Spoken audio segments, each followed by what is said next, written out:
What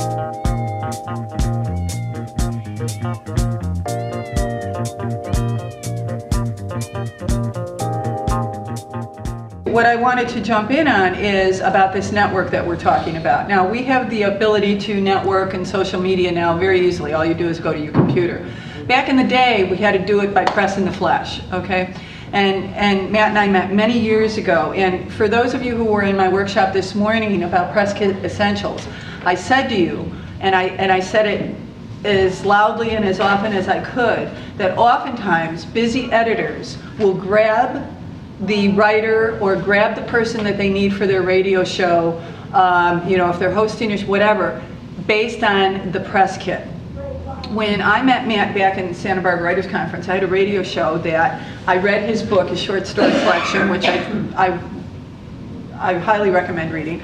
And I don't read horror, I just don't. He was writing strictly horror back then. And I was so riveted by one of these short stories that I had to know more about him. The long and the short of it was, I said, would you like to be on my radio show?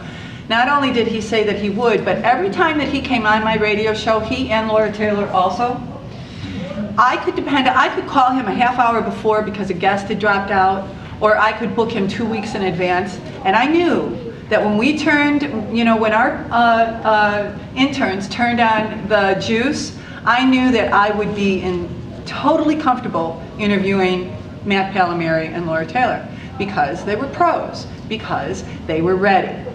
So there were a lot of other writers, and I was a student back then, he was a workshop leader.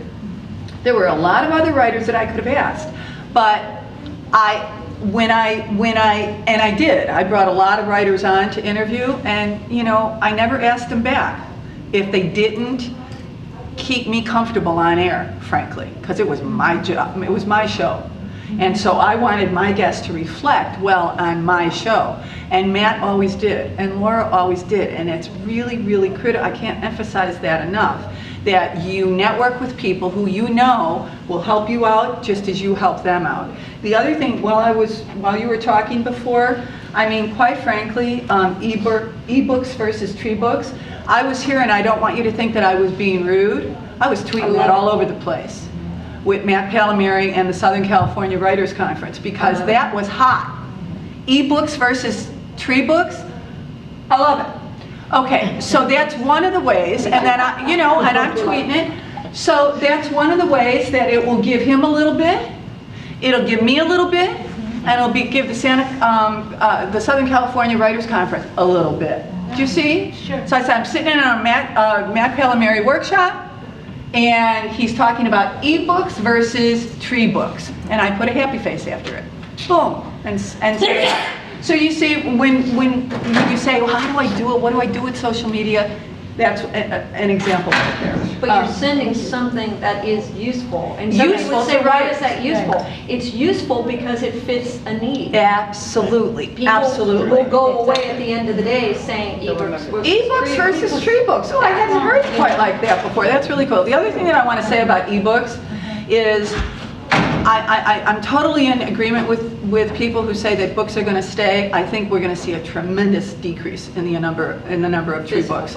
I think we're going to see a tremendous decrease, and the only reason why we're saying that now that they're going to stay is because we are the generation, and the generation behind us, and even the generation behind us, are the generations that, I mean, if you're in your 50s like I am, that we like books, we were reared on books, so we're going to still be devoted to books.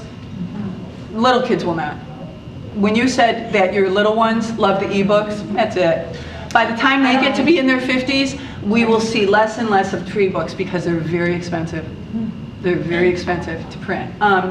So having said that, I just want to tell you that the other night in Stephen Colbert, who's one of my heroes, it's the first time I've seen it. He has authors on all the time. First time I've seen it, it was an author, he's the journalist from the New York Times who's won all kinds of prizes, and he's got this new book out. It's not a book, he put it together in like 3 months, it's an ebook. Stephen held up, did you see it? Yes. Held up the tablet, it was book size.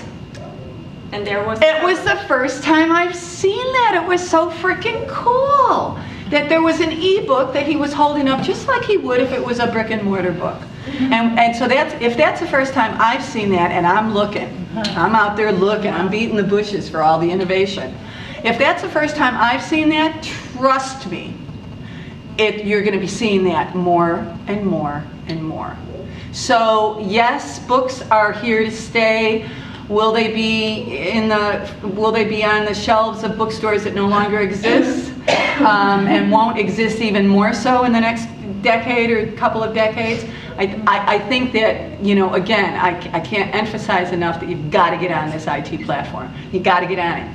You got to get on the bandwagon. Go to school, take a workshop, take an online workshop, but do not resist this. Surrender to it. If you want to be a writer, you have got to embrace IT. You just simply have to.